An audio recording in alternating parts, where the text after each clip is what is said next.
सत्संग कार्यक्रम में उपस्थित सब भक्तों का हार्दिक स्वागत है। जैसे कि आप देख रहे हैं कि आज हम राधा तत्व इस विषय पे चर्चा करेंगे।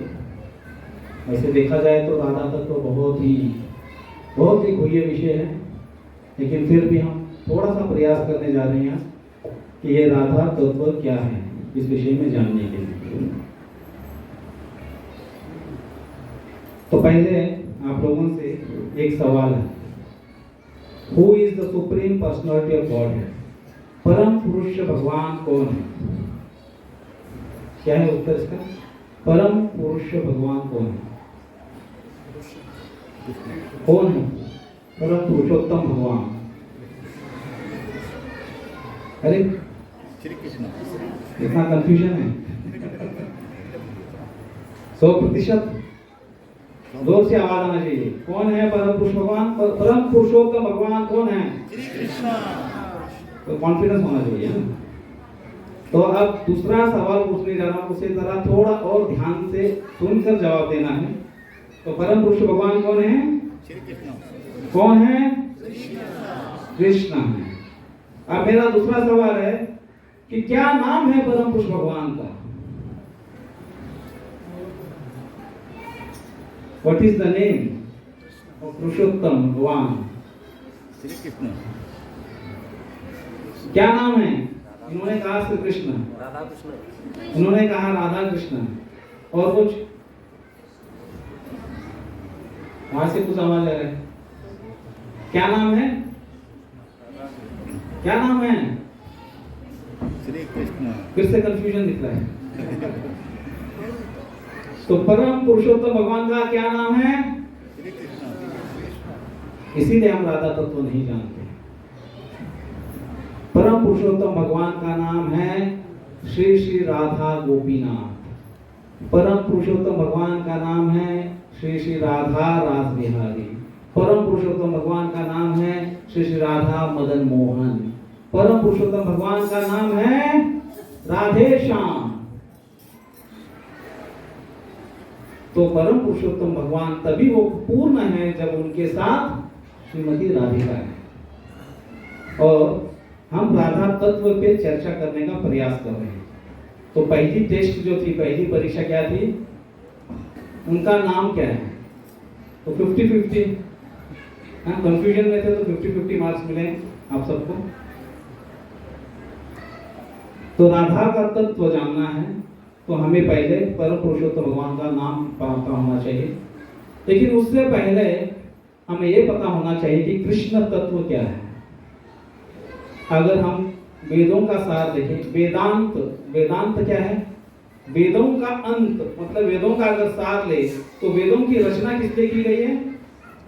ताकि हम पूर्ण पुरुषोत्तम भगवान को जान सके। वेदों का मूल उद्देश्य है कि हमें श्री कृष्ण को जानना है, कृष्ण तत्व को जानना है। और इन्हीं वेदों का सार रूप में हमें क्या दिया गया? वेद व्यास जी ने क्या दिया? पुराण दिए। कितने पुराण दिए? 18 पुराण दिए। और उन पुराणों में जो सर्वोत्तम अमल पुराण है वो कौन सा है? श्रीमद् भागवत पुराण। और इस श्रीमद् भागवत पुराण को अगर हम पढ़ते हैं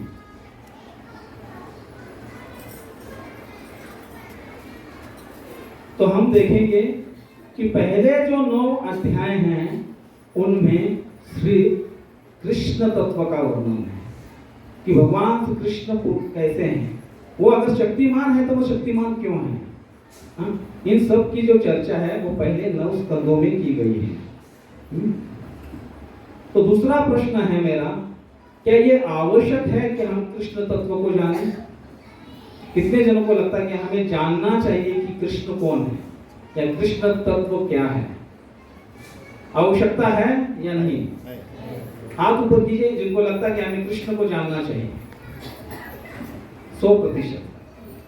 कृष्ण का नाम मालूम नहीं है लेकिन जानना जरूरी है, ठीक है। तो 100% लोगों को लगता है कि हमें कृष्ण को तत्वतः जानना चाहिए। क्यों जानना चाहिए? इसका लाभ क्या होगा हमें? अगर हम श्री कृष्ण को तत्व रूप से जानते हैं तो हमें क्या लाभ मिलता है, क्यों जानना चाहिए? अगर मैं कहूं किसी राह चलते आदमी के बारे में तुम मुझे अप टू डेट सब रिपोर्ट दो, तो कौन मगजमारी करेगा? क्या जरूरत है? लेकिन कृष्ण के बारे में जानना चाहते हैं हम, क्यों चाहते हैं?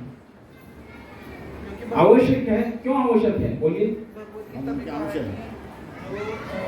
उसको तत्वता जान सकता है, वो पुनर्जन्म उसका नहीं होता, वो भगवत धाम जा सकता है। तो प्रभु जी ने बहुत सही पकड़ा है। तो अभी पिछले 15 दिन में हमने क्या किया? पितृ पक्ष पे चर्चा कर रहे थे, तब हमने गरुड़ पुराण पे भी चर्चा की, और हमने उसके साथ में क्या जाना कि ये भौतिक संसार जो है वो टेम्पररी है, इसको छोड़ के हमें जाना है। कहाँ जाना है?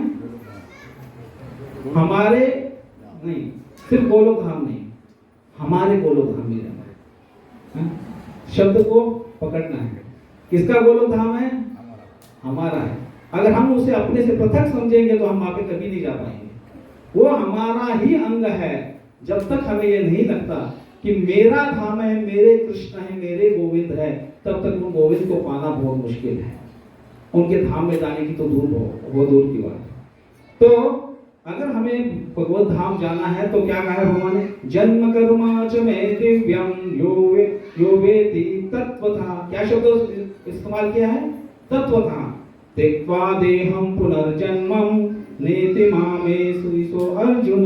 हे अर्जुन, जो मेरे अविर्भाव तथा कर्मों की दिव्य प्रकृति को जानता है, वह इस शरीर को छोड़ने पर इस भौतिक संसार में पुनः जन्म नहीं लेता। हमें श्री कृष्ण को तत्वतः जानना है, क्योंकि हमें यहाँ पे नहीं रहना है, इतना तो हमें मालूम होना चाहिए। और क्या आगे बोले हैं भगवद गीता में? भक्त्या माम अभिजानन्ति यावनश्चास्मि तत्वतः ततो माम तत्वतो ज्ञात्वा विशते तदनन्तरम्। तो इस श्लोक में 2 बार तत्व शब्द इस्तेमाल किया गया है।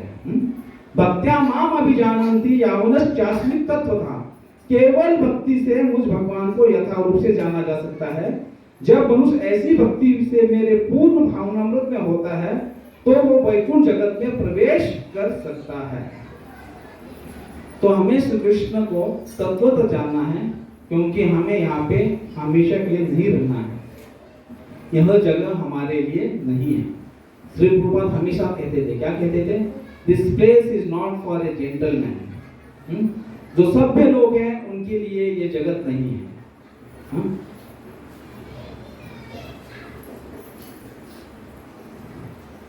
तो अनेक प्रकार के तत्व हैं। कृष्ण तत्व को जानना है तो हमें जीव तत्व भी मालूम होना चाहिए। तो जीव तत्व मतलब क्या है? जीव तत्व मतलब हम लोग। हम लोग कौन हैं? हम यहाँ पे क्यों हैं? हमारा उस कृष्ण तत्व से क्या संबंध है? इन विषयों को जानना मतलब क्या है? जीव तत्व। दूसरा है माया तत्व। हम कृष्ण को क्यों भूले? माया क्या है? माया की वजह से हम यहाँ पे 84 लक्ष योनि में घूम रहे हैं। तो इस माया तत्व को तत्वतः जानना मतलब माया तत्व है।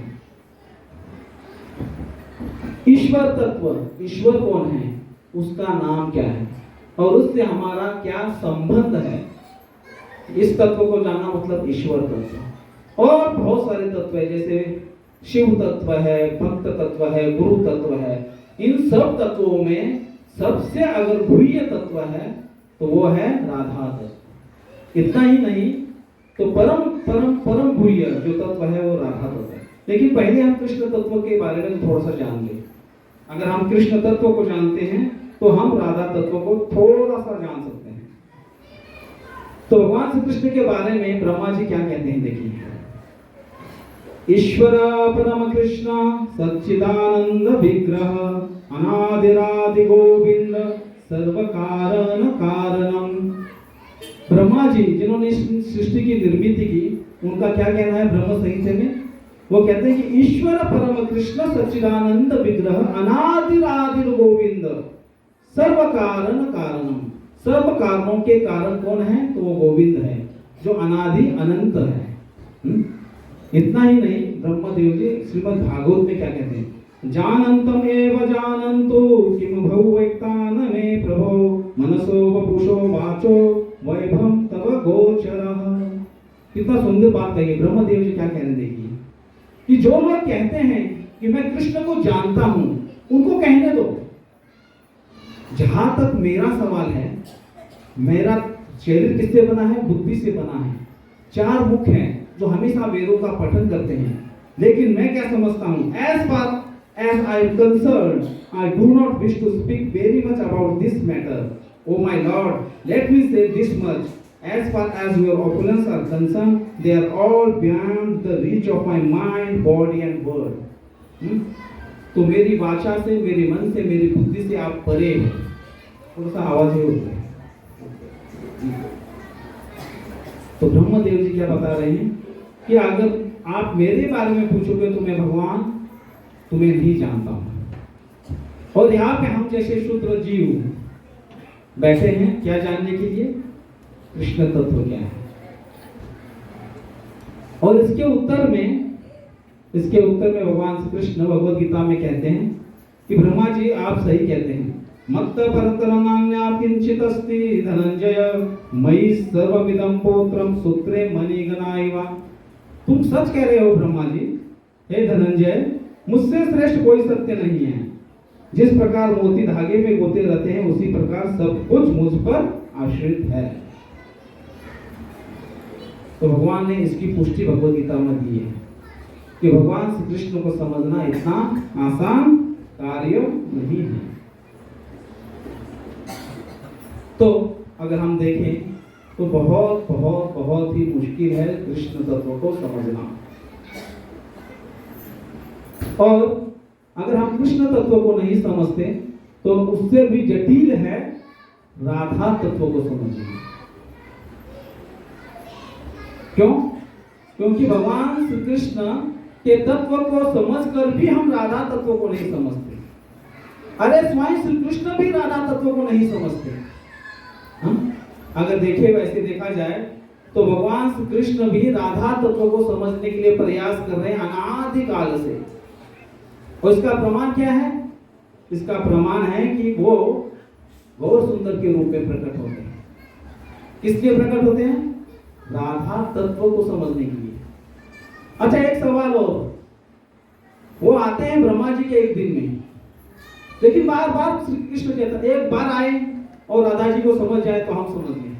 लेकिन गौर सुंदर हर युग में आ रहे हैं, हर युग में नहीं, ब्रह्मा जी के एक दिन में, प्रत्येक दिन में प्रकट हो रहे हैं। ऐसा क्यों? क्योंकि एक अवतार कार्य में जब वो राधा रानी को समझने के लिए आते हैं, उनको जब तक वो समझ पाते हैं उससे परे राधा रानी का प्रेम और प्रगाढ़ हो जाता है। फिर से कृष्ण सोचते हैं अरे मैं राधा तत्व तो समझ ही नहीं पाया, मुझे फिर से आना पड़ेगा। और इस तरह से गौर सुंदर बार बार आते रहते हैं और नहीं समझ पाते। और हमारा विषय क्या है आज का? हम किस लिए बैठे, क्या श्रवण करने बैठे? राधा तत्व। जो तत्व स्वयं भगवान कृष्ण नहीं समझ पाते वो तत्व हमें समझना है, हम समझना चाहते हैं। क्या यह मुमकिन है? हो सकता है कि हम राधा तत्व को समझ सकें।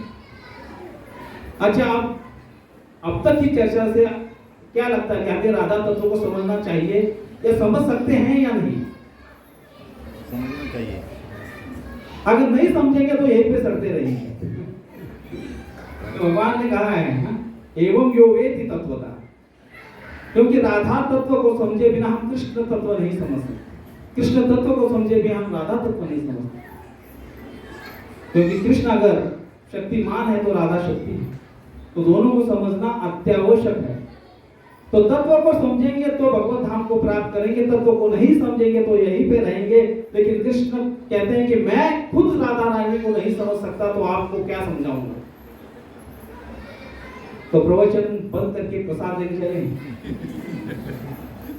अगर नहीं समझ सकते तो क्या करेंगे? कोई राजमार्ग है किसी के पास है, इसीलिए आज हम चर्चा करने बैठे हैं। ये वो राजमार्ग है। कौन सा राजमार्ग है ये? तद्वती प्रणिपातेन परिप्रश्नेन सेवया उपदेशन्ति ते ज्ञानम ज्ञानिनां तत्वदर्शिनाः। यहाँ पे भी क्या शब्द प्रयोग किया गया? तत्व। कौन तत्व जानता है? हमारे गुरुजन। कौन जानता है? ये गुरु परंपरा। अगर हम इनको शरणागत होते हैं तो इनकी कृपा से हम लेश मात्र कम से कम 1% तो कृष्ण तत्व को समझ सकते हैं। और इसीलिए हर प्रवचन से पहले श्री प्रभुपाद ने कहा कि आप अपने गुरु को शरण जाइए। हर कार्य से पहले आप अपने गुरु का स्मरण कीजिए। अगर हम गुरु को छोड़कर कृष्ण को पाना चाहेंगे तो हम कभी भी यशस्वी नहीं होंगे। और इसीलिए हमने एक योग्य परंपरा में होना अत्यावश्यक है। यहाँ बैठे सभी भक्त गुणों से मेरा एक और सवाल है, क्या आपको लगता है कि आप एक योग्य संप्रदाय में हैं? आज अगर आप यहाँ पे हैं, कितने जनों को लगता है कि आप जिस परंपरा में है वो परंपरा आपको भगवान श्री कृष्ण के चरण कमलों पे लेके जाएगी? कितने भक्तों को लगता है? 100%। बहुत अच्छी बात है। क्यों लगता है? क्या यह प्रामाणिक परंपरा है या सबने हाथ ऊपर किए ऐसे उसका देख के मैं भी, उसका देख के मैं भी करूंगा? क्योंकि आज हम अगर तत्व जानने बैठे हैं तो सवाल भी आपको ऐसे ही आएंगे। इसलिए आपकी बुद्धि पे थोड़ा जोर देके बताइए, क्यों लगता है आपको कि आप जिस परंपरा में आज हैं या जिस मंदिर में आप बैठे हैं वो आपको भगवान श्री कृष्ण के चरणों पे लेके जाएगी? कोई बता सकता है? कौन सी परंपरा में हैं आप? कौन सी यूनिवर्सिटी में हैं आप? कौन से विश्वविद्यालय में हैं आप, जो आपको सर्टिफिकेट देगा कि आप प्रमाणित परंपरा में हैं? उसका नाम है कौन सी परंपरा? ब्रह्म मध्व गौड़ीय परंपरा। अरे जिस कॉलेज यूनिवर्सिटी में है उसका नाम तो पता हो।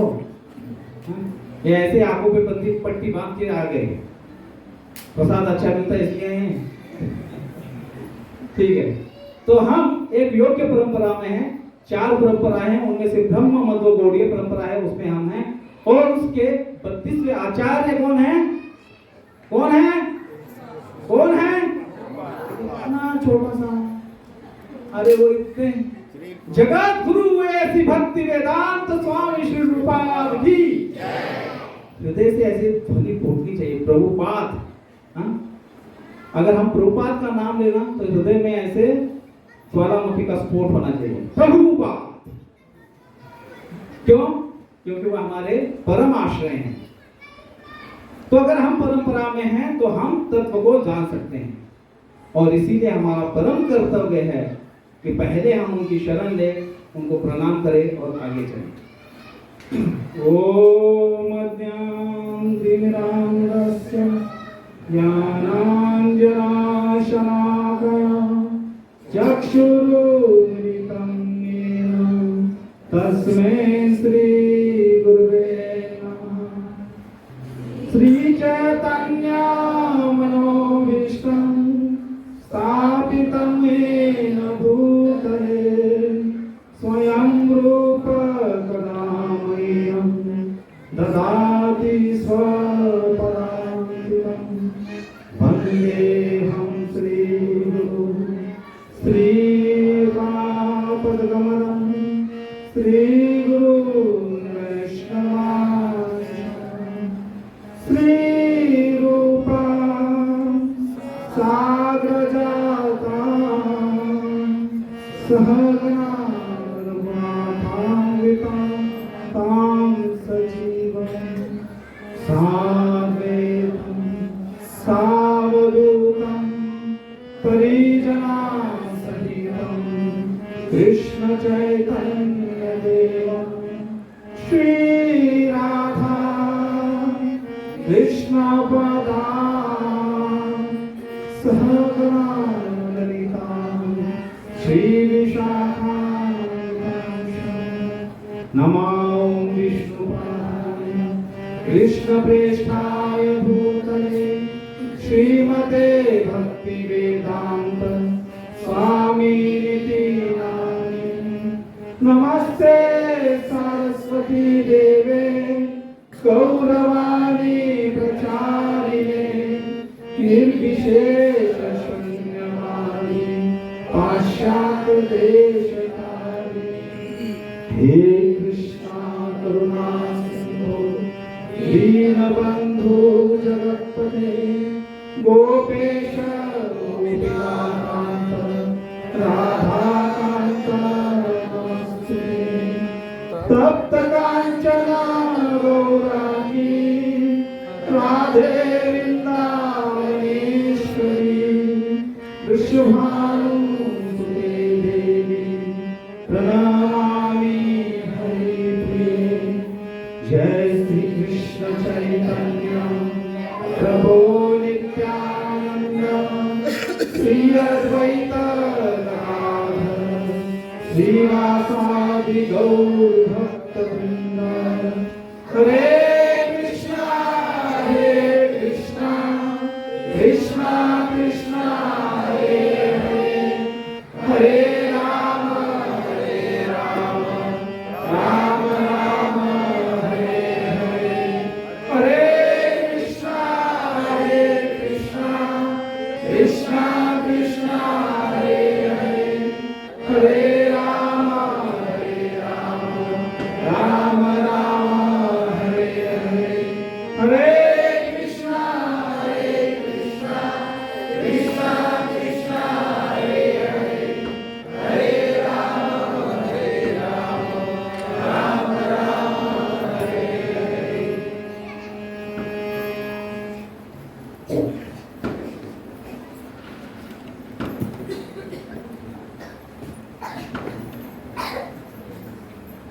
हरे कृष्ण।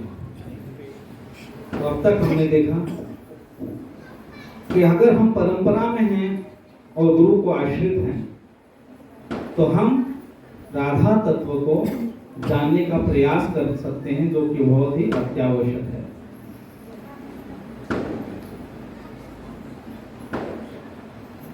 तो कौन है श्री कृष्ण? आदि अनंत अनंत कोटि ब्रह्मांड नायक पूर्ण पुरुषोत्तम भगवान श्री कृष्ण। ब्रह्मा जी जिनकी स्तुति करते हुए कहते हैं, हाँ, जिनका आदि न अंत है, ना कोई आदि जान सकता है ना अंत जान सकता है, ऐसे हैं भगवान श्री कृष्ण। और इसीलिए कृष्ण तत्व को समझना बहुत ही मुश्किल है।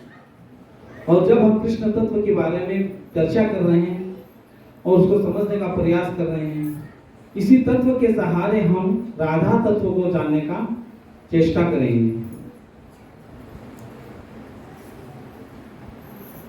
अगर हम ये देखते हैं तो हमें ऐसा लगता है कि अरे जो अनंत कोटि ब्रह्मांड नायक है वो क्या कर रहे हैं। जयदेव गोस्वामी एक बहुत बड़े आचार्य, वैष्णव आचार्य होते गए, जिन्होंने गीत गोविंद की रचना की थी। और एक बार वो गीत गोविंद के कुछ श्लोक लिख रहे थे और उस वक्त उन्होंने एक बहुत ही सुंदर श्लोक लिखा। तो क्या लिखा उन्होंने?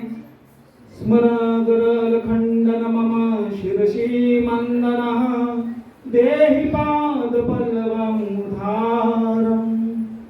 क्या लिखा कि हे श्री राधिके, आपके जो ये चरण कमल हैं, मैं उनको अपने सर पर सुशोभित करना चाहता हूं। क्या लिख रहे हैं कि भगवान श्री कृष्ण राधा रानी को प्रार्थना करते हैं कि आपके चरण कमल में अपने सिर पर सुशोभित करना चाहता हूं। और जैसे ही उन्होंने ये वाक्य लिखे, उनके हाथ से उनकी कलम नीचे गिर गई। बोले हरे बाप, कितना बड़ा पाप कर दिया मैंने ये क्या लिख दिया कि भगवान के सर पर कोई अपना चरण रख सकता है? ऐसे कैसे हो सकता है? जो परम पुरुष हैं उनके सर के ऊपर चरण रखने का दुस्साहस कौन कर सकता है? और ऐसी इतनी बड़ी गलती मैंने कैसे कर दी? उनके हाथ कांपने लगे और उसी बेचैनी में वो रात को सो गए। सुबह उठे और जगन्नाथपुरी में थे वो उस वक्त, और स्नान करने चले गए। उतनी देर में फिर से जयदेव गोस्वामी आ गए। अभी अभी तो गए थे और फिर से आ गए। उनकी पत्नी सोच रही थी कि अरे इतनी जल्दी कैसे आ गई। उन्होंने दरवाजा खोला और ये जयदेव गोस्वामी अंदर गए। और जो इन्होंने जयदेव गोस्वामी जो थे स्नान करने को जाने से पहले उन्होंने क्या किया था, इस श्लोक को कट कर दिया था कि ये गलत है करके। और फिर से वो आए हैं, लेकिन वो जयदेव गोस्वामी नहीं है, वो कौन है, भगवान श्री कृष्ण स्वयं हैं। और उन्होंने फिर से दुरुस्त कर दिया उस श्लोक को कि वही श्लोक उन्होंने फिर से लिखा, देहि पद पल्लवम उद्धारम, लिख के प्रसाद लेके वहां पे थोड़ा लेट गए। उतने में जयदेव गोस्वामी ओरिजिनल जो है वो वापस आते हैं, दरवाजा खटखटाते हैं। उनकी पत्नी देखती है, अरे बाहर भी जयदेव गोस्वामी, अंदर भी जयदेव गोस्वामी, ये क्या है? बोले आप अंदर क्या कर रहे हैं, बाहर भी हैं, ऐसे कैसे हो सकता है? बोले मैं यहाँ पे हूँ, मैं अंदर कहाँ पे हूँ? बोले ठहरो रुको, अंदर जाके देखते तो वहां पे कोई जयदेव गोस्वामी नहीं। दरवाजा खोलते बोले प्रभु आप अभी आए थे, आपने प्रसाद भी दिया। अरे मैंने प्रसाद कब लिया, मैं तो भूखा हूँ। नहीं आपने प्रसाद दिया, बाद में आप अपनी उस रूम में गए और वहां पे जाके आपने जो कल रात रचना की थी उस रचना पे को फिर से तो आपने दुरुस्त किया है। क्या? जयदेव गोस्वामी भागते हुए अंदर गए, उन्होंने देखा, उनको ग्रंथ उठा के वो देखते हैं क्या कि वहां पे वो लिखा है देहि पद पल्लवम उद्धारम, ये किसने किया? और फिर उन्हें समझते देर नहीं लगी, मेरे प्रभु आए थे। तो जयदेव गोस्वामी कहते थे कि मैं तो सिर्फ निमित्त हूं। जैसे अर्जुन को भगवान ने कहा कि तुम धनुष लो, गांधी उठा के बाण चलाओ, तुम सिर्फ निमित्त बनो, सेना तो पहले ही मर चुकी है। उसी तरह भक्तों को निमित्त बनाकर भगवान श्री कृष्ण अपने कार्य करते हैं। जयदेव गोस्वामी कहते थे कि मेरे जो ग्रंथ है मैं तो सिर्फ लिखने का काम करता हूँ, ग्रंथ तो भगवान स्वयं लिख देते हैं। वैसे हमारे परम गुरु श्री प्रभुपाद कहते थे कि ये ग्रंथ जो है, एक बार वो अपने ही ग्रंथ पढ़ रहे थे, उनके शिष्य बोले प्रभुपाद आप अपने ही ग्रंथ क्यों पढ़ते हैं, आप ही तो लिखे हैं। नहीं मैंने कब लिखे हैं, मैं तो सिर्फ निमित्त हूँ, ये ग्रंथ तो मेरे स्वामी लिखते हैं, श्री कृष्ण ने लिखे हैं। तो उस श्लोक को भगवान स्वयं भगवान श्री कृष्ण ने रिमार्क किया, यस इट इज बोनाफाइड, ये सच है कि मैं श्री राधा के चरण अपने सर पर धारण करना चाहता हूं। तो ऐसी है राधा जगत। अगर हम आगे जाके देखें तो ब्रह्म विवर पुराण में क्या लिखा है, रा शब्द उच्चारण देव हितो भवति माधवा, धा शब्द उच्चारत पाश्चात धाव देव संसंभ्रमा। कि राधा नाम की महिमा इस प्रकार है, जब कोई व्यक्ति राज शब्द उच्चारण करता है तब श्री कृष्ण के रोम में स्पर्श क्या होता है, वो प्रफुल्लित हो जाते हैं, उनके रोम हर्ष से प्रफुल्लित हो जाते हैं, रोम के रोंगटे खड़े हो जाते हैं। पुनः धा का उच्चारण होते ही वह बड़े से सत्कार से उसके साथ उसके पीछे पीछे दौड़ने लगते हैं।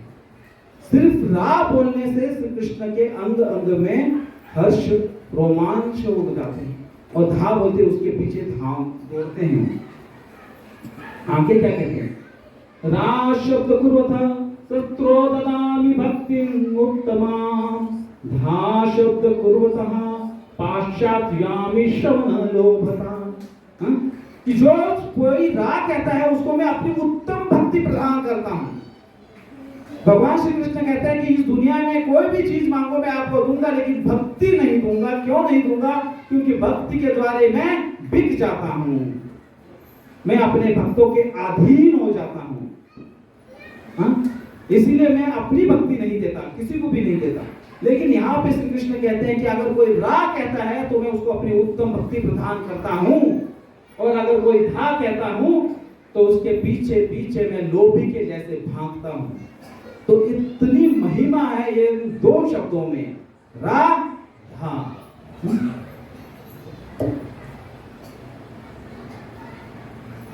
एक बार श्री प्रभुपाद राधाष्टमी का महोत्सव चल रहा था और श्री प्रभुपाद ने प्रवचन देना आरंभ किया। उन्होंने कहा कि भगवान श्री कृष्ण कैसे महान है, क्यों है वो पूर्ण पुरुषोत्तम भगवान, श्री कृष्ण की क्या महिमा है, कैसे श्री कृष्ण ने बचपन से लेके जब वो केवल 1 महीने के थे तब उन्होंने पूतना राक्षसी को मारा, कैसे उन्होंने तृणावत को मारा, किस तरह से उन्होंने कंस को मारा, इत्यादि सब लीलाओं का वर्णन करते हैं प्रभुपाद।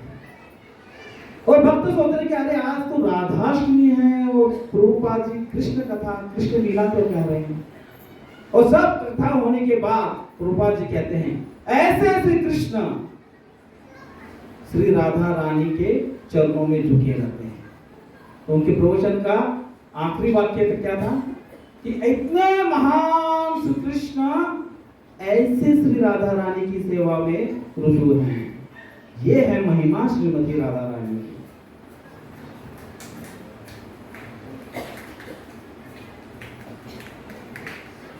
तो थोड़ा सा राधा तत्व के बारे में जानने का प्रयास करते हैं। कृष्ण तत्व तो हमने जानने का थोड़ा प्रयास किया कि कृष्ण कैसे हैं। अब थोड़ा राधा तत्व, अगर ये तत्व हम जान लें तो हमारी भक्ति सफल है।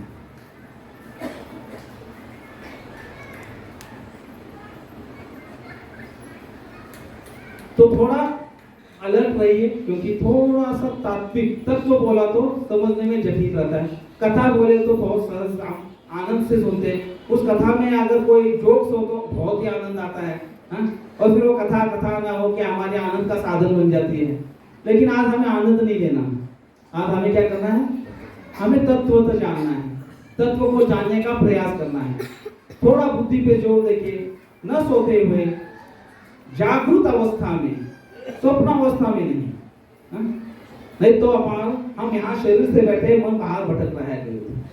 तो तत्व को जानना है तो जागरूक रहना है। तो हम देख रहे हैं कि राधा तत्व, तो भगवान श्री कृष्ण की प्रमुख 3 शक्तियां हैं, बहिरंगा शक्ति, तटस्थ शक्ति और अंतरंगा शक्ति। बहिरंगा शक्ति मतलब क्या है? क्या है बहिरंगा शक्ति? माया देवी। ये जो सारी सृष्टि को धारण किए हुए है भगवान अपनी बहिरंगा शक्ति से इस सृष्टि का संचालन करते हैं। तटस्थ शक्ति मतलब कौन है? हम सब। और अंतरंगा शक्ति कौन है? आध्यात्मिक जगत में जो कार्य करते हैं। इस भौतिक जगत में कार्य करने वाली शक्ति मतलब बहिरंगा शक्ति। आज हमने घट स्थापना की। किस देवी की उपासना करते हैं हम? कौन सी देवी? खा पी के आयो कि नहीं? मैं भूखे हो सब। आवाज ऐसे आना चाहिए। दुर्गा माता, भवानी, दुर्गा। दुर्गा, उसका नाम दुर्गा क्यों है उस देवी का? क्योंकि वो जेलर है। इस दुर्ग की दुर्गा, कोई भी उनकी परमिशन से बाहर नहीं जा सकता। जेल की दीवारों में ना, ऐसे जेल होती है ना, उसमें बहुत बड़ी बड़ी दीवारें होती हैं, लेकिन ये ऐसी जेल है, यहाँ पे दीवारें नहीं है, ताले नहीं है, गेट नहीं है, लेकिन कोई भी यहाँ से बाहर नहीं जाता बाहर। इस दुर्ग को छोड़कर जाने की किसी की इच्छा नहीं होती। इसकी चर्चा हमने की ना, इसीलिए किसी को भी मृत्यु पसंद नहीं है। सब मृत्यु से डरते हैं। क्यों? कि मृत्यु इस जगत को छोड़ने के लिए हमें बाध्य करेगी। तो दुर्गा, दुर्गा जो है वो बहिरंगा शक्ति है। तटस्थ शक्ति मतलब हम सब हैं, और अंतरंगा शक्ति जो आध्यात्मिक शक्ति को धारण करती है। अब इस अंतरंगा शक्ति के भी 3 भाग हैं। कौन से हैं? संधिनी, समवेत और लाधिनी। कितने प्रकार हैं अंतरंगा शक्ति के? कितने प्रकार हैं? 3 प्रकार। मैं बार बार इसलिए पूछ रहा हूं ताकि आप अलर्ट रहें। तो सब तो समझना है। संधिनी शक्ति मतलब क्या? इस जगत को भगवान की जो संधिनी शक्ति है उससे वो अपने धाम को प्रकट करते हैं। शाश्वत भगवंत का जो शाश्वत स्वरूप है, शाश्वत चीजें हैं, वो है संधिनी, धारण करने वाली। जैसे धाम है वैकुंठ धाम। इस जगत में वैकुंठ धाम कौन से है? श्रीरंगम है, तिरुपति है, ये इस जगत के वैकुंठ धाम है। साकेत धाम कौन से? अयोध्या है, पंचवटी है, वो इस जगत के साकेत धाम है। गोलोक धाम का प्रतीक क्या है? यहाँ पे वृंदावन है, ब्रज धाम है। तो इस भूमंडल में और उस आध्यात्मिक जगत में जो कोई भी धाम प्रकट है, वो कौन सी शक्ति की वजह से है? भगवान की संधिनी शक्ति, संवित शक्ति। भगवान को मैं भगवान हूं ये याद दिलाने वाली शक्ति, मतलब संवित शक्ति। नॉलेज अबाउट हिमसेल्फ, भगवान की पूरी, भगवान की इतनी अनंत शक्तियां हैं कि भगवान को भी पता नहीं चलता कि कितनी सारी शक्तियां हैं। और फिर उन शक्तियों को सब एकत्रित करने की जो शक्ति है, संवित शक्ति, वह है नॉलेज। और लाहदिनी शक्ति, आनंद देने वाली शक्ति, वह है लाहदिनी शक्ति। भगवान को जो आनंद देती है वो शक्ति कौन सी है? लाहदिनी शक्ति। और अगर हम संक्षिप्त में देखना चाहें, इसी को कहते हैं हम सत्य चित्त आनंद। भगवान कैसे हैं? सच्चिदानंद। हम भी वैसे ही हैं। क्यों? क्योंकि हम उनके अंश हैं। लेकिन हम बहिरंगा शक्ति के अंतर्गत होने की वजह से भूल गए हैं कि हम सच्चिदानंद हैं। जब हम उस अंतरंगा शक्ति के अधीन होंगे तो हमें भी इसका आभास होगा कि हम कौन हैं? सत्य चित्त और आनंदमय हैं। लाहदिनी शक्ति, तो हमने क्या देखा? भगवान की प्रमुख 3 शक्तियां। उन 3 शक्तियों में से आह्लादिनी शक्ति आप देख रहे हैं। इसकी ये लाहदिनी शक्ति मतलब क्या है? तो बहुत ही सुंदर चैतन्य चैतन्य में कृष्णदास कविराज जी कहते हैं, क्या कहते हैं? लाधनीर सार प्रेम, प्रेम सार भाव, भावेर परम काष्ठा नाम महाभाव। लाधनीर सार प्रेम, आनंद का सार क्या है? अगर हम आनंद कहें तो आनंद मतलब क्या है? हमें इस जगत में सबसे ज्यादा आनंद किस चीज में मिलता है? मिठाई खाने में, घूमने में। आनंद का दूसरा नाम क्या है? प्रेम। लाधीन सार प्रेम। हमारे पास दुनिया की हर वो एक चीज है जो किसी के पास नहीं है। धन दौलत वैभव सब कुछ है, लेकिन हम पे प्रेम करने वाला कोई है ही नहीं। क्या आनंद आएगा? लेकिन हम एक झोपड़ी में रहते हैं, लेकिन हम पे प्रेम करने वाले अनेक लोग हैं। तो हम आनंदी रहेंगे या दुखी रहेंगे? तो लाधीन सार प्रेम, आनंद का जो सार है वो क्या है? प्रेम है। प्रेम से ही इस जगत का चलन चल रहा है। अगर प्रेम ना हो तो इंसान जिंदा न रह पाए। लाधीन सार प्रेम, प्रेम सार भाव। और इस प्रेम की अगर पराकाष्ठा कहें हम तो वह भाव प्रेम। भावेर प्रेम काष्ठा नाम महाभाव। और इसकी परम पराकाष्ठा क्या है? नाम महाभाव। और आगे देखिए क्या कहते? महाभाव स्वरूपा श्री राधा ठाकुरानी, सर्व गुण खानी कृष्ण कांता शिरोमानी। और ये महास्वरूप महाभाव रूपा कौन है? तो श्रीमती राधिका है।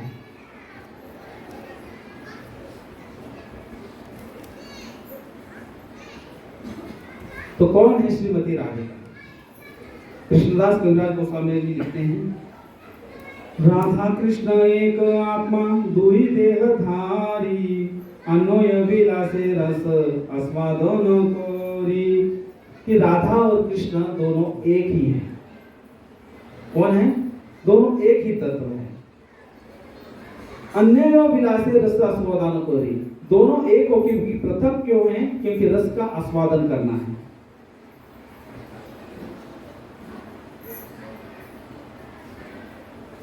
और इसका प्रमाण कहाँ पे? ऋग्वेद में है। एकम ज्योति रुभद्विधा राधा माधव रूपकम। कि एक ही ज्योति दो में विभाजित हो गई, ऋग्वेद कहता है। क्यों? क्योंकि उनको अब विलास करना है, रस आस्वादन करना है। आगे जाके बहुत सुंदर कृष्णदास कविराज जी कहते हैं, राधा पूर्ण शक्ति कृष्ण पूर्ण शक्तिमान, दुई वस्तु भेद नाही शास्त्रेर प्रमाण। तो हमने शास्त्र का प्रमाण देखा कि राधा कौन है? राधा पूर्ण शक्ति कृष्ण पूर्ण शक्तिमान, दुई वस्तु भेद नाही शास्त्र प्रमाण। इसको थोड़ा सा और आगे जाके समझेंगे हम। राधा पूर्ण शक्ति, कृष्ण पूर्ण शक्तिमान। जैसे सागर और उसकी लहर को हम अलग कर सकते हैं क्या? वो सागर सागर नहीं जिसमें लहर नहीं, वो सागर सागर नहीं जिसमें लहर नहीं, वो पुष्प पुष्प नहीं जिसमें सुगंध नहीं, वो पुष्प पुष्प नहीं जिसमें सुगंध नहीं, वो अग्नि अग्नि नहीं जिसमें तेज नहीं, वो अग्नि अग्नि नहीं जिसमें तेज नहीं, और वो कृष्ण कृष्ण नहीं जिसके संग श्री राधा नहीं, वो कृष्ण कृष्ण नहीं जिसके संग श्री राधा नहीं। तो कृष्ण कब परिपूर्ण है? जब उनके साथ श्रीमती राधिका है। और इसीलिए कहते हैं ना, राधा ना होती तो वृंदावन भी वृंदावन ना होता। अगर राधा ना होती तो वृंदावन भी वृंदावन ना होती। कान्हा तो होते, बंशी भी होती, बंशी में प्राण ना होता। कन्हैया तो रहते, उनकी बांसुरी भी रहती, लेकिन उनकी बांसुरी की धुन में वो प्राण ना होता जो राधा की वजह से। और इसीलिए कहते हैं कि सारे जगत में हम नाम लेते हो, कैसे कहते हैं? राधा कृष्ण, सीताराम, लक्ष्मी नारायण। राधा के बिना श्याम आधा, कहते राधे श्याम। जन्म जन्म के भाग जगा दे एक राधा का नाम। बोलो राधे बोलो राधे। राधा के बिना श्याम आधा, कहते राधे श्याम। जन्म जन्म के भाग जगा दे एक राधा का नाम। बोलो राधे राधे राधे राधे, बोलो राधा के बिना श्याम आधा, कहते राधे श्याम। जन्म जन्म के भाग जगा दे एक राधा का नाम।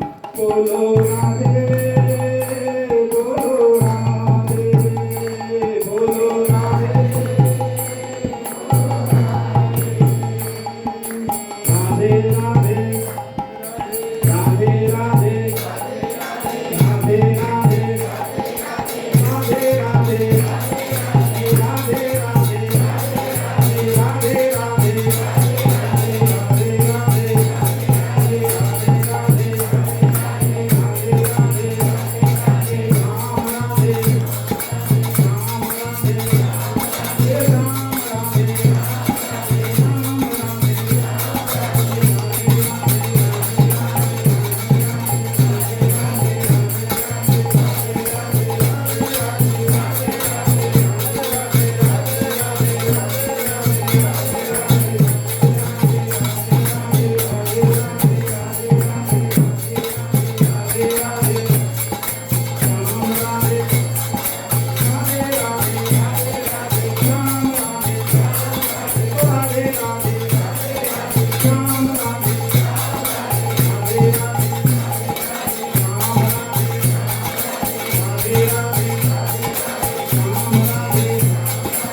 ऐसे खड़े हो जाते, कौन मेरी श्रीमती राधा रानी का नाम ले रहा है? और हम धा कहते हैं तो कृष्ण धावंतम, दौड़ते हुए यहाँ पे आ जाते हैं। तो आप अगर आप श्री राधा जी का नाम लेते हैं तो श्री कृष्ण दौड़ते हुए आ जाते हैं। तो राधा के बिना श्याम आधा, कहते राधे श्याम। जिस कृष्ण के बगल में राधिका नहीं है वो कृष्ण कृष्ण नहीं है, हमारे आचार्य कहते हैं। तो ये समझना भी बहुत जटिल है वैसे देखा जाए तो भगवान श्री कृष्ण प्रकट होते हैं।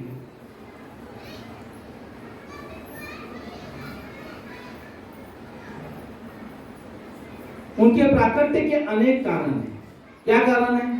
परित्राणाय साधूनां विनाशाय च दुष्कृतां धर्म संस्थापनार्थाय।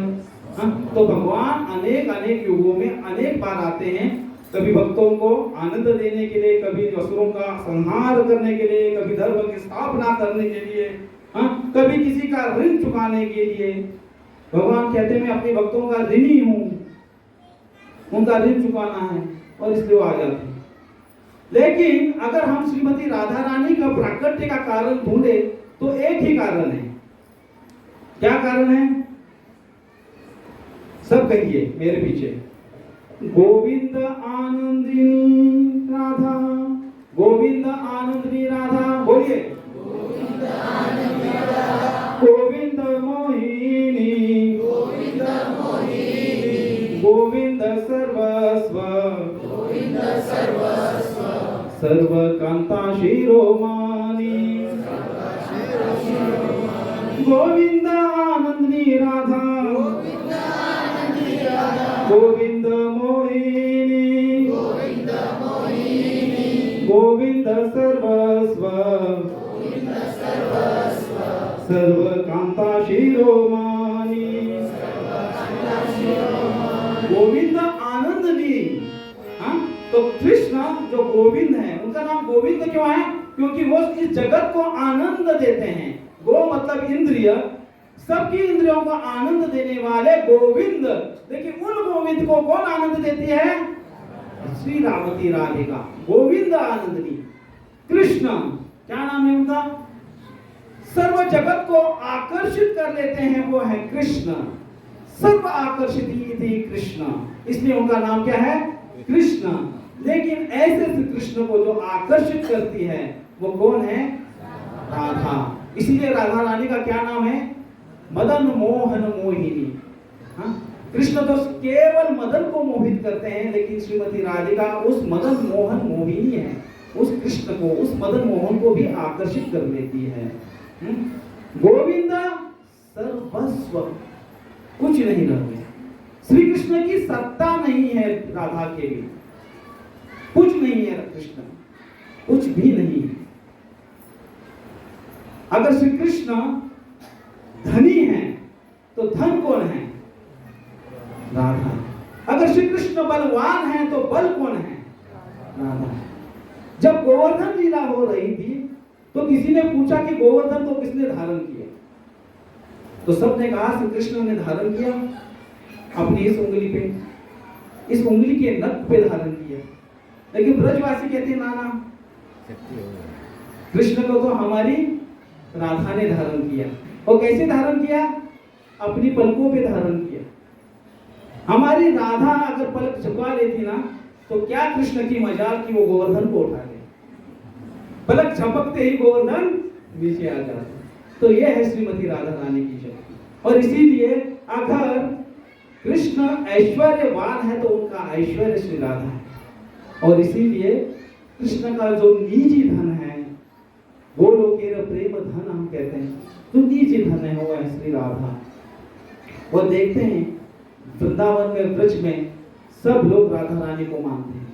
राधा रानी की सत्ता वहां पे चलती है। भक्त लोगों का धन है श्री राधा। और इसीलिए वो क्या गाते हैं? हमारो धन, क्या?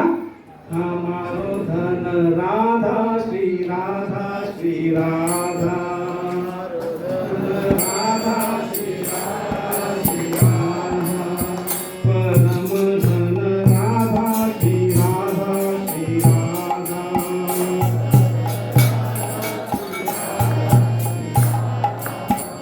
हमारो धन राधा श्री राधा, श्री राधा।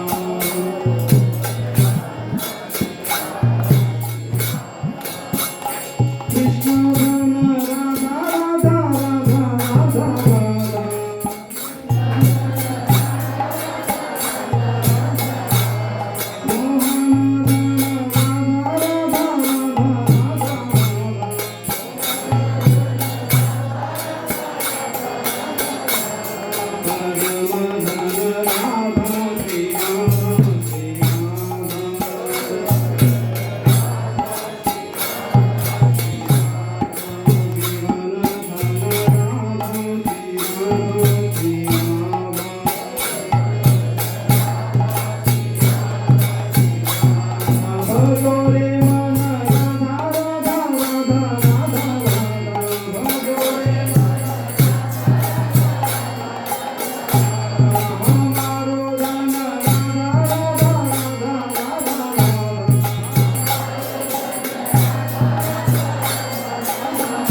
और अंत में सर्वकांता शिरोमणि, कृष्ण का सर्वस्व, गोविंद आनंदनी राधा गोविंद मोहिनी, गोविंद सर्वस्व सर्वकांता शिरोमणि। कैसे? तो देखिए,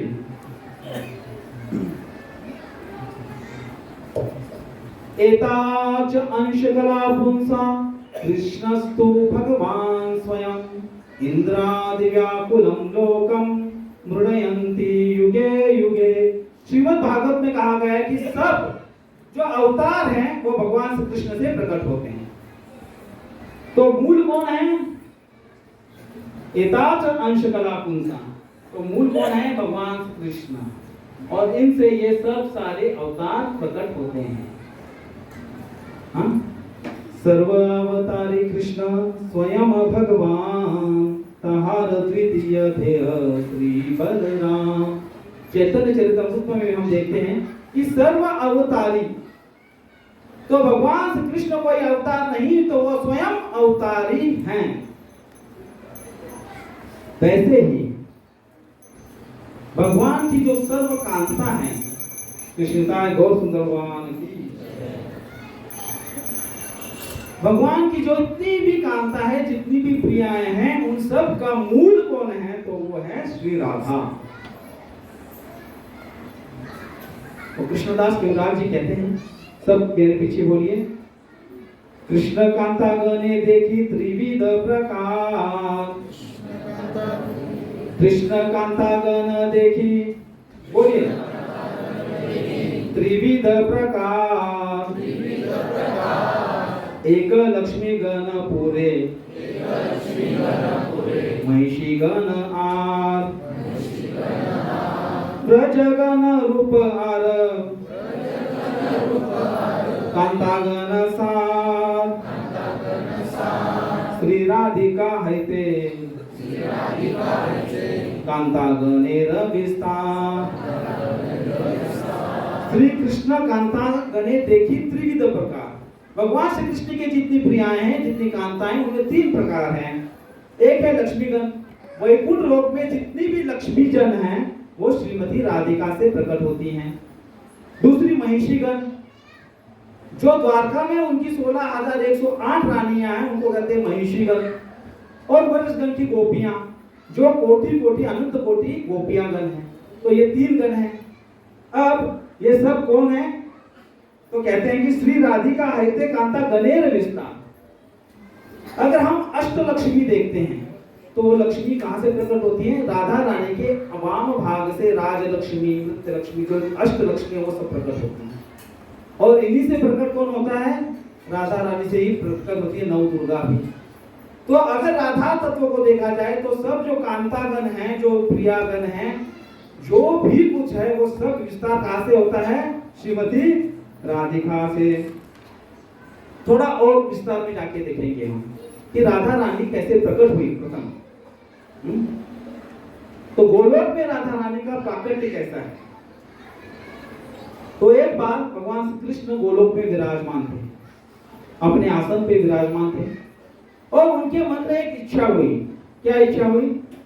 कि मुझे 1 से 2 होना है। क्यों? मुझे आनंद लेना है। अब आनंद तो अकेला व्यक्ति ले नहीं सकता, कम से कम 2 होने चाहिए। हाँ? वार्तालाप होना चाहिए, तो 2 व्यक्ति चाहिए। और जैसे ही उनके मन में ये इच्छा हुई कि मुझे आनंद लेना है, उसी वक्त उनके वाम भाग में कुछ हलचल हुई, कुछ कंप हुआ, और उनके वाम भाग से, उनके हृदय से एक बहुत ही सुंदर युवती का प्राकट्य हुआ। और कहते हैं कि वो युवती प्रकट होते ही भगवान श्री कृष्ण रासमंडल में विराजमान हैं, उनके वाम अंग से, उनके हृदय से एक बहुत ही सुंदर युवती प्रकट होती है, और वो भागने लगती है, दौड़ने लगती है रासमंडल में, और देखती कि कहीं पे कुछ पुष्प मिल जाए। उन पुष्पों को धारण करती है और दौड़ते हुए आके श्री कृष्ण के चरणों में सेवित करती है। तो जो रासमंडल में भगवान श्री कृष्ण की सेवा करने के लिए धावन थी, इति राधा, रासमंडल में जिसने धावन किया प्रकट होते ही जिसने भगवान की चरणों की सेवा करने की इच्छा प्रकट की, किस तरह से मैं मेरे गोविंद को आनंद दूं, जिसके मन में ये प्रगाढ़ इच्छा है, वो है श्री राधा। जहां जहां भी सेवा करने की इच्छा है, जहां जहां भी समर्पण की इच्छा है, जहां जहां भी भगवत प्रेम की इच्छा है, वहां वहां राधा तत्व विराजमान है। राधा तत्व तो दूसरा तीसरा कुछ नहीं है। भगवान श्री कृष्ण की पूर्णतया निस्वार्थ भाव से अन्न अभिलाषिता शून्यम ज्ञान कर्माण अनावृतम अनुकूलेन कृष्णेन अनुशीलनम भक्ति उत्तमा। तो जिसमें कुछ भी अपनी इंद्रियों को प्रसन्न करने की तनिक भी तिल मात्र भी इच्छा नहीं है, वो तत्व जो है वो है राधा तत्व। और इसीलिए जब जब जिस जिस जगह पर ये निस्वार्थ सेवा देखी जाएगी, उस जगह पर राधा तत्व को आप पाएंगे। और ऐसे प्रकट हुई श्रीमती राधा रानी जी। उसके बाद श्री कृष्ण ने विचार किया कि मुझे और विस्तार करना है। अब तो राधा रानी प्रकट हो चुकी है, अब श्री कृष्ण कहते हैं कि मुझे और लीला विस्तार करना है। तब श्रीमती राधा रानी के अंगों से अष्ट शक्तियों का प्रादुर्भाव हुआ है। पहले जो प्रकट हुई सखी वो है ललिता, जिनका जो रंग है वो गोचरण के जैसे रंग है, और उनकी सेवा है भगवान को तांबूल देने की सेवा, वो बिना वादन करती है। फिर दूसरी सखी प्रकट हुई जिसका नाम है विशाखा, जिनका बॉडी कॉम्प्लेक्शन लाइटिंग तारावली के जैसे है और वैसे ही वस्त्र प्राधान करती हैं। उनकी सेवा है भगवान को चंदन और कपूर का लेप लगाने की और उनकी मृदंग बजाने की सेवा है। फिर तुंग विद्या प्रकट हुई, जिनका रंग चंदन और कपूर को मिश्र करने देने के बाद जैसे दिखाई देता है वैसा है। वो श्वेत वस्त्र धारण करती है और बिना वादन की सेवा करती है। फिर प्रकट हुई चित्रा, जो सैफ्रॉन कलर का उनका जिनका रंग है और जो भगवान के को वस्त्र और अलंकार देने की जिनकी सेवा है। फिर प्रकट हुई इंदुलेखा, जिनका रंग गेहूं कलर का है और उनकी सेवा क्या है, भगवान को भोग लगाने की, सुंदर सुंदर भोग व्यंजन देने की और भगवान को शुभ समाचार देने की। फिर प्रकट हुई चंपक लता, जिसका कलर चंपक के फूल के माफिक एकदम बहुत ही पीला ऐसा रंग है जिनका, और जिनकी सेवा है चामर सेवा, भगवान को चामर दिखाती है। फिर प्रकट हुई रंग देवी, जैसे इनका नाम है रंग देवी, वैसे ही भगवान को अलका, भगवान के मुख पर, भगवान के चरण कमलों पर, भगवान के हस्त कमलों पर सुंदर ऐसे अलकाएं लक्ष्मी निकालने की जो सेवा है वो है रंग देवी की। और फिर प्रकट हुई अष्ट सखियों में से सुदेवी, जो स्वर्ण कलर की हैं और उनकी सेवा है भगवान को ऋतु के अनुसार गर्म या ठंडा पानी देने की। तो इस तरह से ये अष्ट शक्तियों का प्राकट्य हुआ है। और फिर इसके बाद भगवान कहाँ बैठे थे, रास मंडल में बैठे थे और वहां पे एक कमल था। उस कमल के बीच में जब भगवान ने इच्छा की तो भगवान के वामन से राधा रानी प्रकट हुई, उनके बाजू में आके बैठ गई और फिर अष्ट दलों पे ये अष्ट सखियां आके बैठ गई।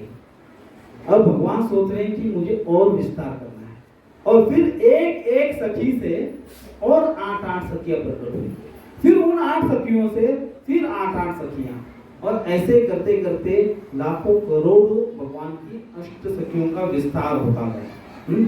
और जो ये रास मंडल की कल्पना है ना, जो गीत है वो इसी का ही सार है, जिसमें क्या कहा गया है, वृंदावन रम्य स्थानम दिव्या चिंतामणि धामम रतना मंदिर मनोहर।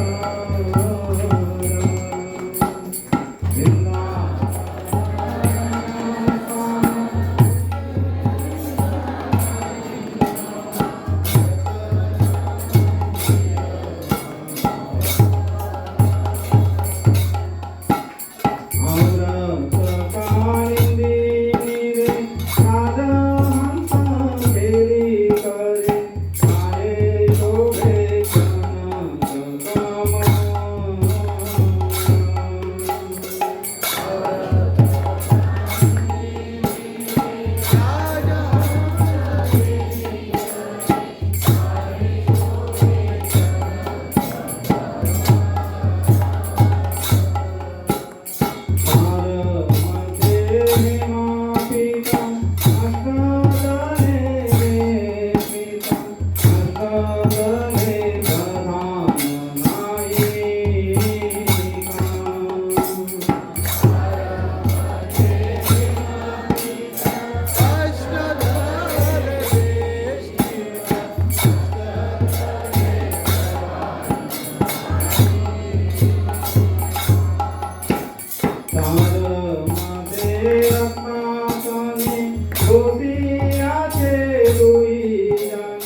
सुंदर नरोत्तम दास जी वर्णन करते हैं रास मंडल का, कि किस तरह से श्रीमती राधिका का प्राकट्य हुआ है, उनकी सखियों का प्राकट्य हुआ है, और अब इन सखियों से प्राकट्य होता है मंजरी गणों का।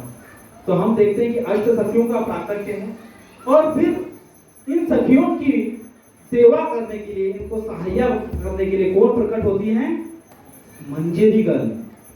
और अब ध्यान देने वाली बात है, कौन है ये मंजरी गण? तो ये मंजरी गण ही हमारे षड गोस्वामी गण हैं, ये मंजरी गण ही हमारे आचार्य हैं। तो ये हमारा परम भाग्य है कि हम जिस परंपरा से जुड़े हैं, उन परंपरा में ये मंजरियां भगवान की सखियां नहीं तो मंजरियां प्रकट हुई। मंजरों का विशेषतम क्या है भाग? तो वृंदावन में कुंज हैं, इन कुंजों में ज्येष्ठ गोपियां, नंद बाबा, वरिष्ठ गोप सब जा सकते हैं, लेकिन निकुंज है, इस निकुंज में गोपियां भी जा नहीं सकती, वहां पे ये मंजरी गण जाते हैं, जहां पे केवल श्री राधा और श्री कृष्ण विराजमान रहते हैं, जहां पर ज्येष्ठ गोपियां या कुछ समीप की गोपियां जो हैं, अष्ट गोपियां भी कभी कभी जा नहीं सकती। वहां पे प्रवेश करने की जो शक्ति है, जो प्रवेश करने की जिसको अधिकार है, वो है ये मंजरी गण। और यही मंजरी गण हमारे आचार्य गण हैं। अगर हम अपने अंडर पे देखेंगे आज, तो आपको आज परिचय करा के दूंगा कि आप जिनके दर्शन करते हैं वो कोई साधारण व्यक्तित्व नहीं है। यह मंजरी गण जो राधा रानी की अत्यंत प्रिय सखी गण है, सबसे अत्यंत अधिक प्रिय गण है, वो है हमारे षड गोस्वामी जी। हमारी लवंग मंजरी ही रूप गोस्वामी है, रूप मंजरी ही हमारी रूप गोस्वामी है, लवंग मंजरी हमारी सनातन गोस्वामी है, रघुनाथ दास गोस्वामी हमारे तुलसी मंजरी है, गोपाल भट्ट गोस्वामी हमारे गुरु मंजरी है, रघुनाथ भट्ट हमारी रस मंजरी है, जीव गोस्वामी हमारे विलास मंजरी है।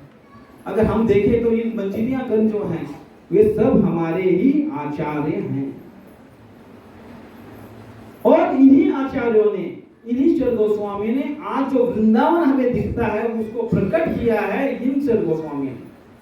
कहीं पे राधा गोपीनाथ प्रकट हुए, कहीं राधा मदन मोहन प्रकट हुए, तो कहीं राधा गोविंद प्रकट हुए, कहीं पे राधा रमन जी प्रकट हुए।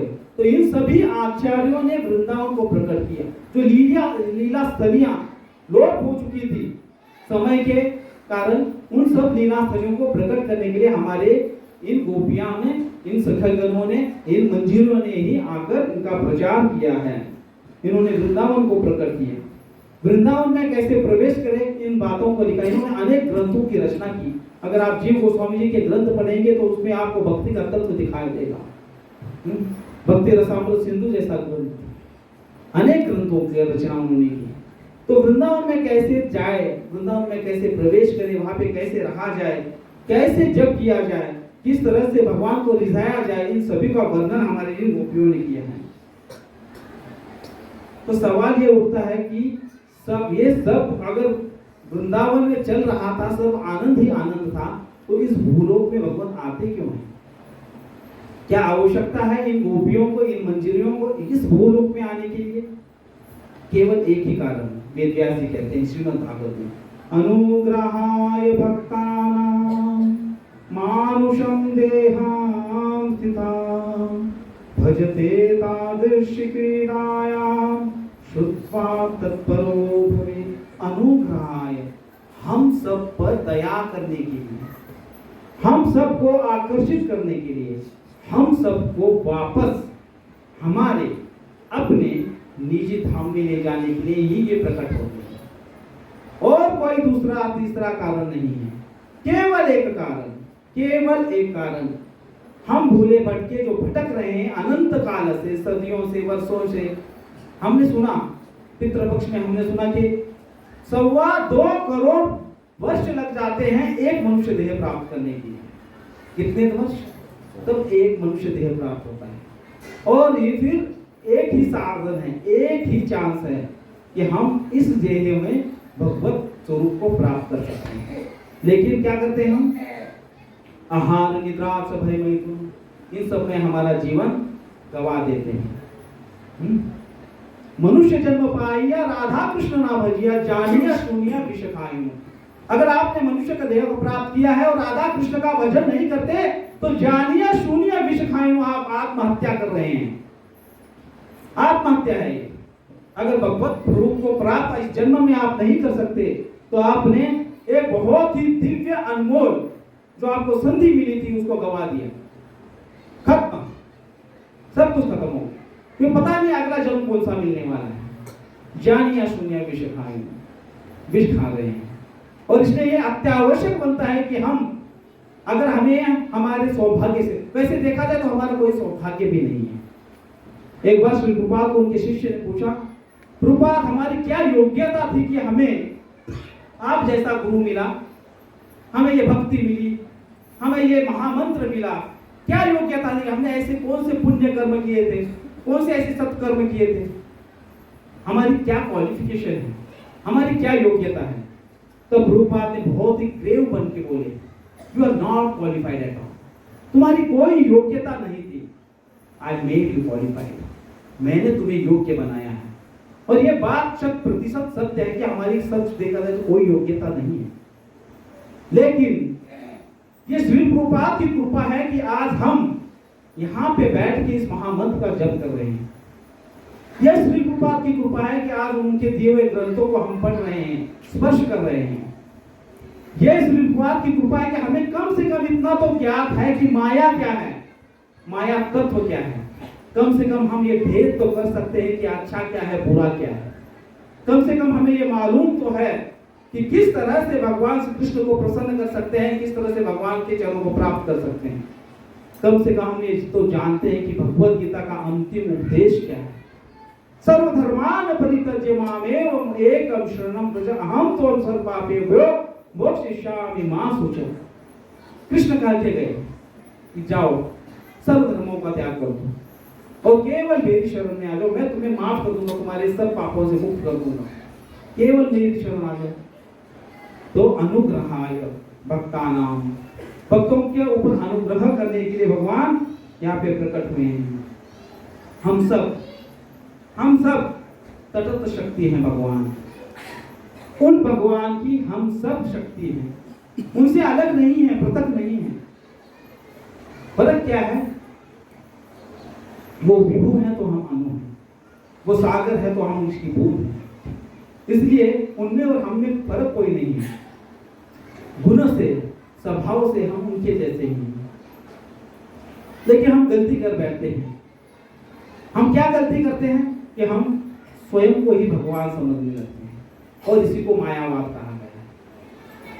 और इस मायावाद का बहुत ज्यादा प्रचार समाज में कि एक दिन ये जीवात्मा, ये आत्मा परमात्मा बन जाएगा। यही मायावाद है।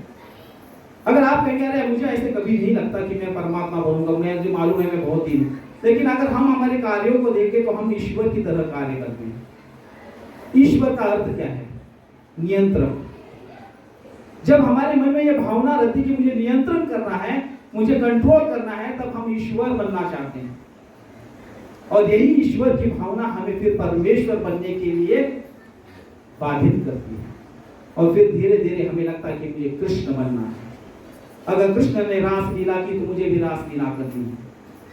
लेकिन हम ऐसा नहीं कहते कि कृष्ण ने गोवर्धन उठाया, मुझे भी उठाना है।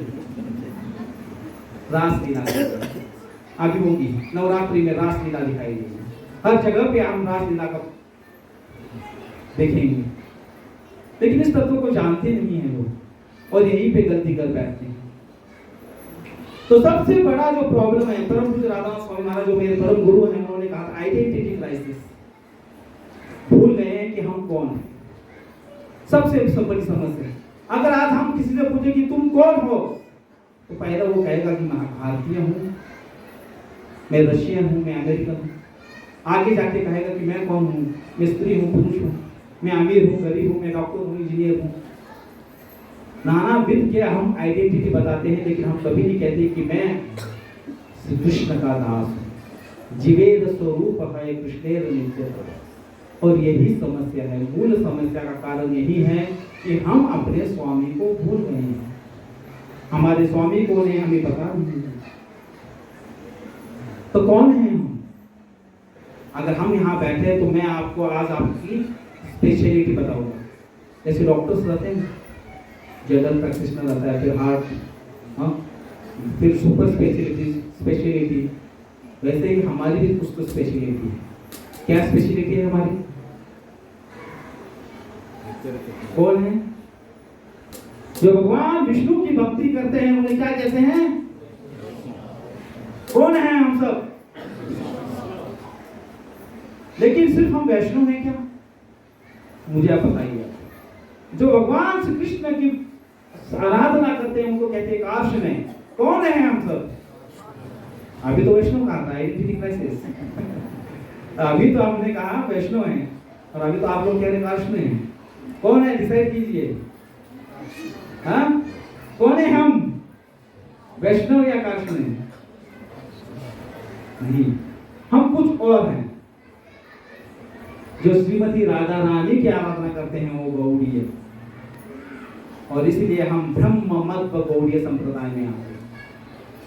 हम उस लाडली के अंश हैं, उस आनंद पुंज के अंश है, इसलिए हमें लगता है कि हमें आनंदित रहना है। अगर किसी से पूछा जाए कि आपको कैसे रहना है, कितने दिन तक आनंदित रहना है आपको? 1 दिन 2 दिन? कितना आनंद चाहिए आपको? 3 दिन, 1 महीना, 4 महीने, 1 साल? आप सबको कितना आनंद चाहिए? कितने दिन के लिए बोलिए? 1 दिन, 1 हफ्ता, 1 महीना, 1 साल? कितना बोलो? कितना आनंदित रहना चाहेंगे? 1 दिन, 1 महीना, 1 वर्ष, 1 हफ्ता? कितना? अरे बोलिए, आनंद मिलने वाला है, क्योंकि गोविंद आनंद नहीं है, सबको आनंद देती है। कितना आनंद चाहिए? 1 दिन, 1 हफ्ता, 1 महीना, 1 साल? कितना? पूरी जिंदगी। पूरी जिंदगी। नित्य आनंद। हमें नित्य आनंद रहना। क्यों? क्योंकि हम खुद कैसे हैं? सच्चित आनंद। हमारा स्वभाव ही आनंदमय है, क्योंकि हम उस आनंदमय के अंश है, उस श्रीमती राधा रानी के अंश है। इसलिए हमारा स्वभाव है कि हमें आनंदित रहना है। और इसीलिए जब मैं कहता हूं कि हमारी परंपरा में हम सब श्री राधा के अंश हैं, अगर हम ब्रह्म मध्य गौड़ीय परंपरा को ध्यान से अभ्यास करेंगे तो हम देखेंगे हमारी परंपरा को। अब सब लोग जब दर्शन करते हैं, निताय गौर सुंदर के दर्शन किए सबने? रोज करते हैं? हाथ ऊपर कीजिए, कितने दिन दर्शन करते हैं? दर्शन कौन कौन करता है? ये लोग नहीं करते, आप लोग करते हैं दर्शन? निताय गौर सुंदर जी के दर्शन किए तो हाथ ऊपर कीजिए, शर्माना नहीं है, सब लोग दर्शन करते हैं। तो इस दर्शन में आप किन किन के दर्शन करते हैं? क्या क्या देखा आपने अल्टर पे आज तक? बताएगा कोई मुझे? जो पुजारी है उनको छोड़ दीजिए, बाकी सब बताइए। हमारे अल्टर पे, हमारे इस गर्भगृह पे कौन कौन विराजमान है? कौन कौन है? जोर से बोलिए। एक ने किसी ने मुझसे कहा, सुना, रूपा और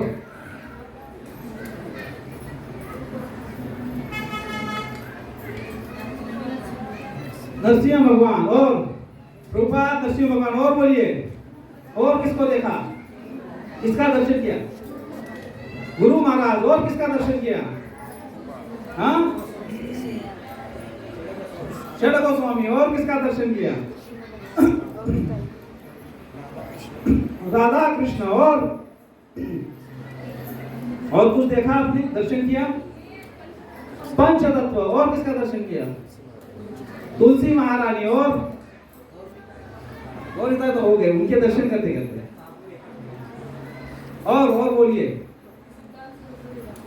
भक्ति सिद्धांत सरस्वती ठाकुर और किशोरदास बाबा जी महाराज। और अरे अकेला उनको ठेका नहीं दिया हमने, सब बोलिए। और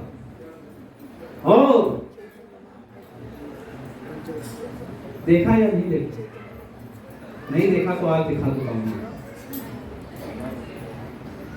तो सबसे बड़ा, अगर हम राधा तत्व को जानने यहाँ बैठे हैं और हम सब अभिलाषा करते हैं कि हम गोलोक को जाना चाहते हैं, हमारी ये परम इच्छा है, तो कम से कम जो ले जाने वाले लोग हैं उनका परिचय तो हो। अरे एक अजनबी के साथ आप इतना लंबा प्रवास कैसे करेंगे, इतनी लंबी यात्रा जिनको आप जानते ही नहीं हो। कभी गौर से देखा है कि किन किन के हम दर्शन करते हैं? ये वो कौन लोग हैं जो हमें श्री राधा कृष्ण के पास लेके जाने वाले हैं? ये हमारी परंपरा है। हम तो सीधा श्री कृष्ण के मुख कमल को देख के आनंदित हो जाते हैं। गौरचंद्र के मुख कमल को देखा और दर्शन हो गया, ऐसे नहीं दर्शन होता। दर्शन परंपरा से होता है। हमें दर्शन करना है हमारे गुरु का, परम गुरु का, उनके गुरुओं का।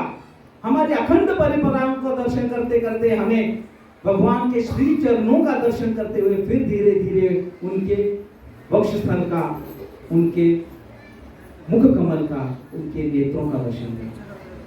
ये विधि है दर्शन की। लेकिन हमारा दर्शन ही गलत हो जाता है। तो हमारी परंपरा कैसी है देखिए, अगर हम परंपरा को देखेंगे। वैसे देखा जाए तो श्री प्रभुपाद जी के अनेक शिष्य हैं और उनमें से अनेक शिष्यों में से जो 180 के लगभग जो गुरु हैं जो इस्कॉन संस्था में दीक्षा देते हैं, उनमें से जो मेरे गुरुदेव हैं वो हैं परम पूज्य राधानाथ स्वामी महाराज। मैंने, अगर आप लोगों ने प्रशांत पथिक ये ग्रंथ पढ़ा होगा तो आप देखेंगे कि किस तरह से महाराज भगवान श्री कृष्ण को ढूंढते हुए भारत देश में आए और किस तरह से उनको वृंदावन में आश्रय मिला और किस तरह से उन्होंने बरसाना में वास किया और किस तरह से वो राधा नाम से आकर्षित थे। तो हमारी परंपरा के अभी के जो वर्तमान आचार्य हैं, उन सभी आचार्यों को, किसी का मैं सबके बारे में नहीं कह रहा क्योंकि यहाँ पे मेरी परंपरा से मेरे जो गुरुदेव उनसे मैं शुरुआत कर रहा हूँ। तो परम पूज्य राधानाथ स्वामी महाराज को मैंने बहुत पास से देखा है यात्राओं के दौरान। मैंने देखा कि जब वो बरसाना में थे तो किस तरह से एक एक पेड़ को आलिंगन देते थे, जैसे वो अपने पुराने मित्रों से मिल रहे हैं, क्योंकि महाराज वृंदावन में रहे थे, उन्होंने वहां पे वास्तव्य किया। तो हमारे गुरुदेव जो है वो बहुत ही आसक्त थे श्रीमती राधा रानी से। उनके गुरुदेव श्री प्रभुपाद, जब वो छोटे बच्चे थे तब उनके पिता गौर मोहन देव बाहर जाके बुलाते थे साधुओं को, आओ अंदर आ जाओ।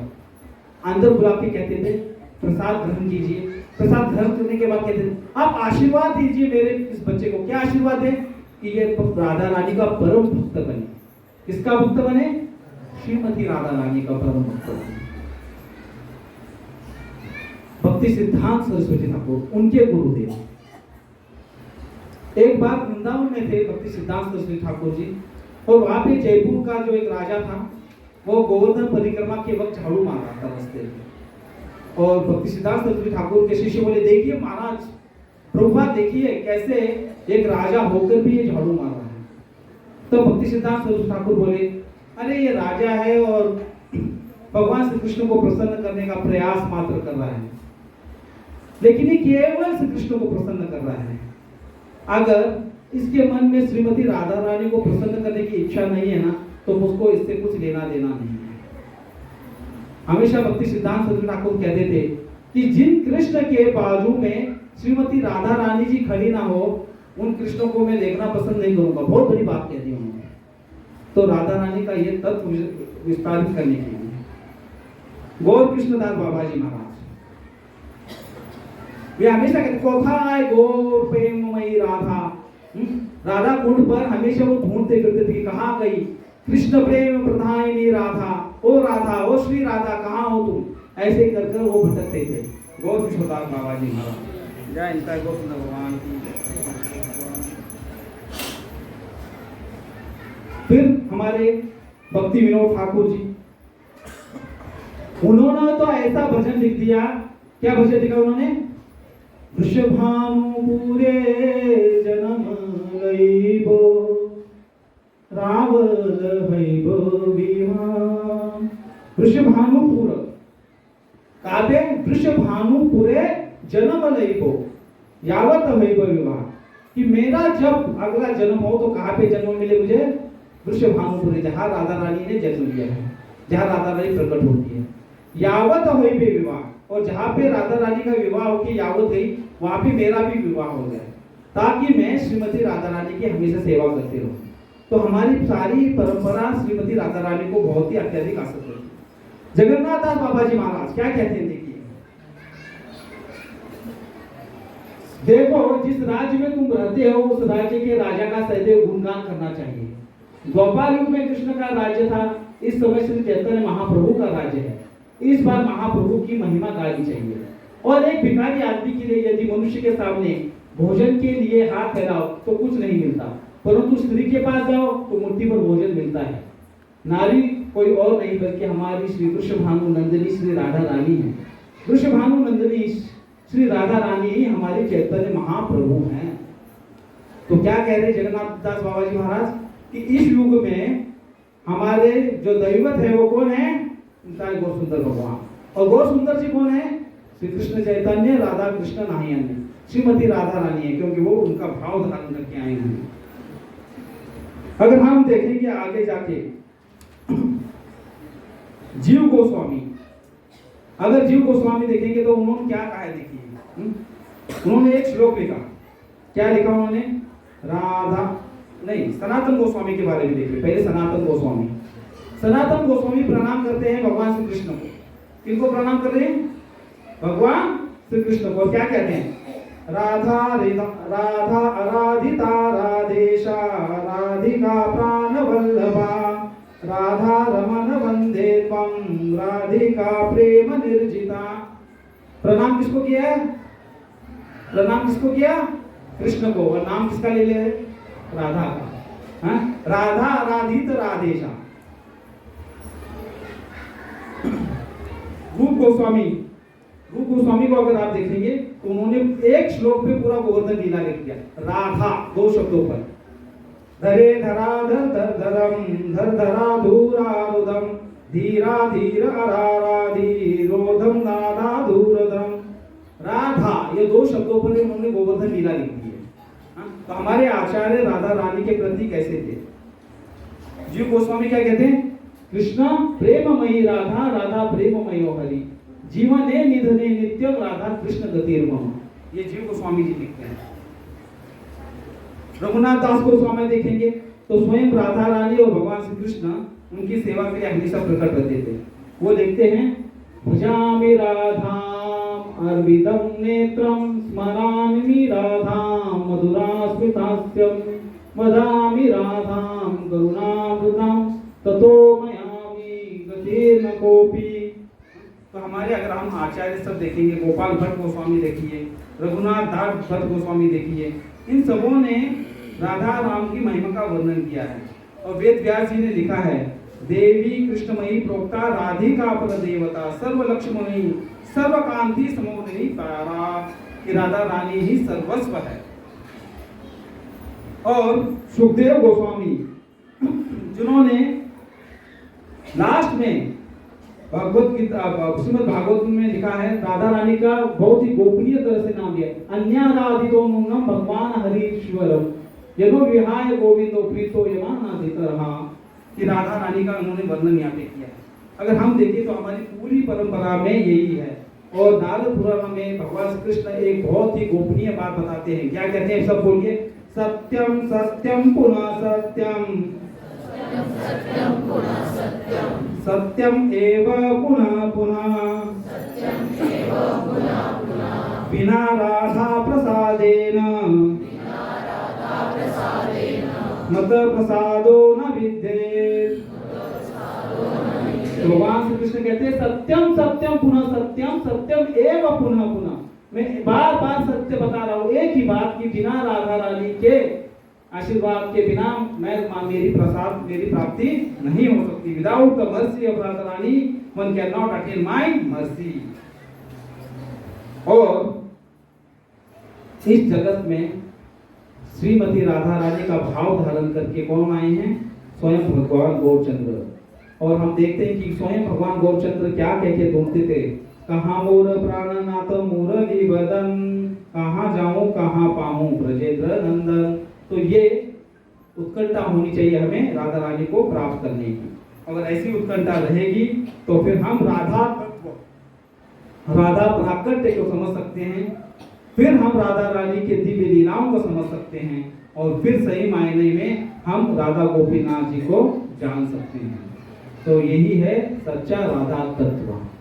तो राधा तत्व वैसे देखा जाए तो बहुत जटिल तत्व है, बहुत गुह्य तत्व है, लेकिन अगर हम एक प्रामाणिक गुरु परंपरा में होंगे तो हम राधा तत्व को समझने में किंचित मात्र का होना हम समझ सकते हैं। हरे कृष्णा। श्री रूपा की। किसी का कोई प्रश्न होगा तो ले सकते हैं, नहीं तो फिर यहाँ पे